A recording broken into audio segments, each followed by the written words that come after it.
विधिमंडळाचे माजी प्रधान सचिव अनंत कळसे सर आपल्यासोबत जोडले गेलेले आहेत। आपण याच विषयी त्यांच्याशी बातचीत करणार आहोत। आपण त्यांच्याकडे जाऊया। कळसे सर, खरं तर पहिला प्रश्न हाच असेल की वन नेशन वन इलेक्शन अर्थात एक देश एक निवडणूक हे विधेयक जर मान्य झालं तर ते मान्य झाल्याचा काय फायदा असणार आहे, काय तोटा असणार आहे? फ्रेम चेक करा एकदा व्यवस्थित। हे विधेयक आहे हे सकृतदर्शनी आपल्याला चांगलं वाटतं निश्चितच, कारण लोकसभेच्या वेळेस विधानसभाच्या निवडणुका घेणं हे कधीही चांगलं। कारण मला आठवतं 1962 1967च्या इलेक्शन आपण विधानसभेसाठी मतदान करायचो आणि 2 बॅलेट पेपर्स असायचे, लोकसभेसाठी सुद्धा मतदान करायचो। त्यामुळे त्याच्यामध्ये असं काही प्रायमाफेसी असं काही दिसत नाहीये, वावगं काही दिसत नाही आणि खर्चात बचत होईल असंही मला वाटतं। कारण लोकसभेसाठी आता इलेक्शनचा खर्च प्रचंड आहे, कारण 80 कोटी मतदार आपल्याकडे देशामध्ये मतदान करतात। तर त्यामुळे हा खर्च सुद्धा खूप वाढलेला आहे, प्रशासकीय खर्च या वन इलेक्शनमुळे। तर हा विधानसभेसाठी वेगळा खर्च करायचा, लोकसभेसाठी वेगळा खर्च करायचा, यामध्ये सुद्धा निश्चित बचत होईल। आणि हे एक प्रकारे आता ऑफकोर्स हे बिल लोकसभेमध्ये आल्यानंतर याच्यावर वेगवेगळ्या पक्षांची मतं ते मांडतील, त्यामध्ये आपल्याला कळून चुकेल की काय त्याच्यामध्ये तोटे आहे आणि देशाला काय फायदे। पण खर्चाच्या दृष्टीने बघितलं तर हा एक चांगला प्रयोग आहे आपल्या देशामध्ये, वन नेशन वन इलेक्शन। कारण आता प्रशासकीय खर्च खूप वाढलेला आहे आणि यामुळे फारसा काही असं म्हणजे लोकमतावर जनमतावर काही परिणाम होईल असं मला काही म्हणजे सकृतदर्शनी तरी वाटत नाही। आता याचा सखोल अभ्यास या विधेयकाचा करायला हवा, त्यातले क्लॉजेस बघायला हवे, त्यानंतरच त्याच्यावर काहीतरी निश्चित असं मत मांडता येईल। पण सर, याचे तुम्ही ज्याप्रमाणे फायदे म्हणताय त्याप्रमाणे काही तोटे सुद्धा आहेत का? जर असतील तर मग ते तोटे नेमके काय आहेत त्याविषयी थोडंसं, किंवा काय असू शकतात तोटे? नाही, तोटे असू शकतात। आता कसं आहे की जनमत आता यावेळेस बघा ना, लोकसभेला वेगळं जनमत होतं, विधानसभेला वेगळा जनमताचा कौल मिळाला। हे सुद्धा हा सुद्धा एक प्रकारे म्हणजे कदाचित लोकसभेच्या वेळेस जर विधानसभेचं इलेक्शन झालं असतं तर त्याच्यामध्ये वेगळं एक चित्र निर्माण झालं असतं आपल्या राज्यामध्ये। हा सुद्धा तोटा आहे, कारण जनमत हे बदलत असतं, त्यामुळे प्रत्येक वेळेस त्याचा कसा कौल लोकांचा येईल हे सुद्धा सांगणं एक म्हणजे धाडसाचं ठरेल। त्यामुळे याचा संपूर्ण सखोल अभ्यास केल्याशिवाय याच्यावर, कारण ह्या प्रोव्हिजन्स बिलाचे काही मला बघायला मिळालेलं नाहीये आणि या बिलाचे प्रोव्हिजन्स काय, त्याची इम्प्लिकेशन्स काय, आणि शेवटी हे बिल लोकसभेमध्ये जॉईंट कमिटीला जाईलच, जॉईंट सिलेक्ट कमिटीला, आणि सिलेक्ट कमिटीमध्ये याचा सखोल अभ्यास होईल, उहापोह होईल आणि याचं प्रॉस अँड कॉन्स काय या विधेयकाचे याचा अभ्यास करूनच पुढचा निर्णय लोकसभा सुद्धा घेईल असं दिसतंय मला एक प्रकारे।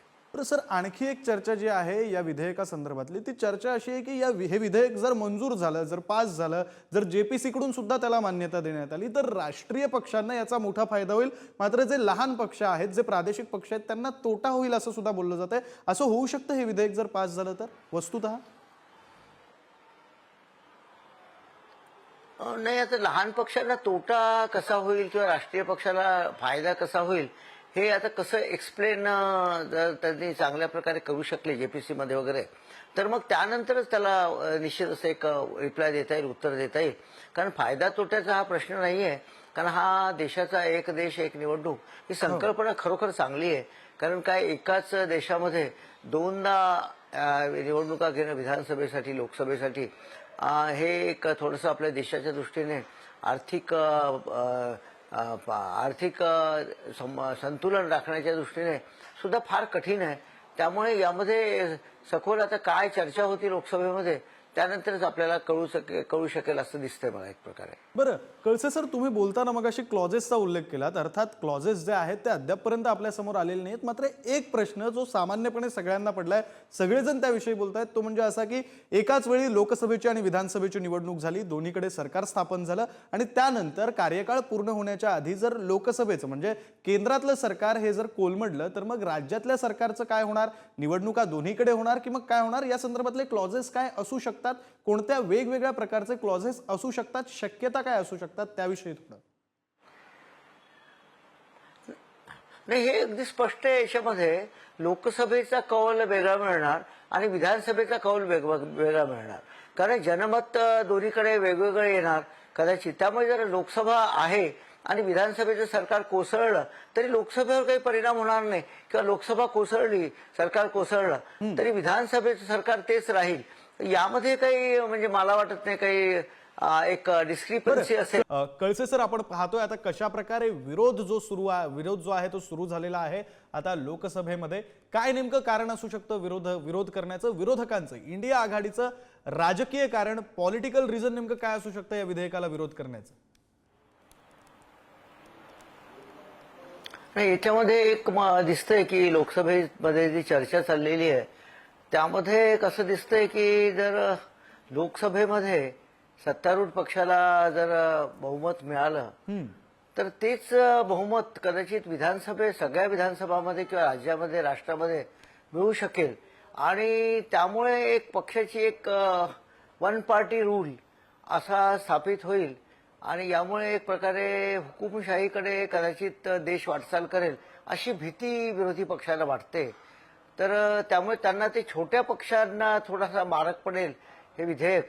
आणि सत्तारूढ पक्षाच्या बाजूला एखादं बहुमत असेल, कारण आपल्याला 71चं इलेक्शन आठवत असेल, इंदिरा गांधींचं सरकार होतं आणि त्यांनी गरिबी हटावची घोषणा दिली होती आणि देशामध्ये एक वेगळं वातावरण निर्माण झालं होतं आणि त्यावेळेस काँग्रेस पक्षाला 2/3पेक्षा जास्त बहुमत 71च्या इलेक्शनमध्ये मिळालेलं होतं. तर अशा प्रकारे जर वातावरण निर्माण झालं तर देशामध्ये एकाच पक्षाचं विधानसभेला आणि लोकसभेला सरकार येऊ शकतं की शक्यता तशी आहे. आणि त्यामुळे एक प्रकारे एक वन पार्टी डेमोक्रेसी न राहता, एक प्रकारे ती लोकशाही न राहता एकपक्षीय हुकुमशाहीचा धोका विरोधी पक्षाला वाटतो असं मला एक प्रायमफेसी इफ आय एम करेक्ट चर्चेवरून असं जाणवलं. आणि त्यामुळे छोट्या पक्षाला सुद्धा त्याचा धोका होऊ शकतो किंवा त्यांची संख्या कमी होऊ शकते असं एक काहीतरी चित्र लोकसभेमध्ये मला दिसलंय. तर हा एक यातला एक ड्रॉबॅक आहे या विधेयकाचा असं यावरून दिसून येतं. ऑफकोर्स त्यातील एक सविस्तर तरतुदी बघितल्यानंतर आपल्याला याच्यावर चांगली एक चर्चा घडवून आणता येईल. अर्थात खरं आहे सर, ज्यावेळी आपल्या तरतुदी आपल्या समोर येतील तेव्हा आपण आणखी चांगली चर्चा करू शकतो. आणखी एक प्रश्न असा आहे, मगाशी तुम्हीच बोलताना एक मुद्दा असा मांडला होता की जनमत हे काही महिन्यात सुद्धा बदलू शकतं. म्हणजे आता लोकसभेचं आणि विधानसभेचं तुम्ही उदाहरण दिलं होतं. अगदी काही महिन्यांपूर्वी लोकसभा झाली, महाराष्ट्रामध्ये महाविकास आघाडीला अर्थात इंडिया आघाडीला चांगलं जनमत हे मिळालं होतं, जास्त खासदार महाविकास आघाडीचे निवडून आले होते. विधानसभेला प्रचंड बहुमत हे महायुतीला मिळालेलं आहे. जर या निवडणुका एकाच वेळी झाल्या तर हे कुठेतरी धोकादायक आहे किंवा हे चित्र पालटलेलं दिसू शकतं असं वाटतंय की मग एकत्र निवडणुका झाल्या असत्या तरी सुद्धा लोकसभेचा आणि विधानसभेचा निकाल हा वेगवेगळा लागू शकला असता? निश्चितच लागू शकला असता. कारण आपल्याला मी पूर्वीचं एक उदाहरण देईल. जेव्हा जनता पार्टीचं गव्हर्नमेंट प्रचंड बहुमताने इथे सत्तेत आलं होतं इमर्जन्सी नंतर 1977ला ज्या इलेक्शन झाल्या त्यामध्ये जनता पार्टीचं गव्हर्नमेंट सत्तेवर आलं आणि काही राज्यामध्ये काँग्रेस पक्षाची सरकारं होती. त्यावेळेस चरण सिंग हे गृहमंत्री होते भारताचे. तर त्यांनी सगळे 9 राज्याचे मला वाटतं सरकार एका फटक्यात बरखास्त केली. कारण एवढंच दिलं की लोकसभेला जनता पार्टीला बहुमत असल्यामुळे विधानसभेमध्ये या पक्षांना किंवा या पक्षाच्या सरकारला कुठलाही राहण्याचा हक्क नाही हे कारण देऊन बऱ्याच पक्ष 9 राज्याची विधानसभा त्यांनी बरखास्त केली. ऑफकोर्स तो खटला पुढे सुप्रीम कोर्टात गेला, SR बोंमई वगैरे, तर ते होऊन गेलेलं होतं. तर अशा सुद्धा घटना घडू शकतात त्याच्यामध्ये. तर सत्तारूढ पक्षाला एका वेळी आणि एक पक्षाचा हे झालं, निवडणुका झाल्या तर सत्तारूढ पक्षाला एखाद्या लाभ मिळून किंवा कुठल्याही पक्षाला लाभ मिळून जर त्यांचं लोकसभेमधलं सरकार आलं तर तेच सरकार विधानसभेमध्ये सुद्धा येऊ शकतील. आणि हा एक सुद्धा म्हणजे एक विचार करण्यासारखा विषय आहे. कारण आता आपण महाराष्ट्रात बघितलं की जनमत जे लोकसभेला होतं ते बदललं. कारण आता महायुतीला प्रचंड बहुमत आपण इथे घेतलेलं आहे महाराष्ट्रामध्ये, पण तसंच बहुमत आपण लोकसभेला नव्हतं. तर हा एक सुद्धा डिस्क्रिपन्सीचा विषय आहे. हा थोडासा विचार करण्यासारखा मुद्दा आहे. यात काय तरतुदी केलेल्या आहे विधेयकामध्ये हे थोडंसं बघणं इंटरेस्टिंग ठरेल असं मला वाटतं. खरं कळसे सर, धन्यवाद. तुम्ही पुढारी न्यूजला इतका वेळ दिलात आणि सविस्तर बातचीत केलीत यासाठी. आणखी ज्या तरतुदी आहेत त्या तरतुदी समोर आल्या की आपल्याला आणखी सखोल चर्चा या विषयावर करता येईल. तुर्तास धन्यवाद. तुम्ही हा सगळा विषय आपल्या पुढारीच्या प्रेक्षकांना समजावून सांगितलात त्यासाठी. हो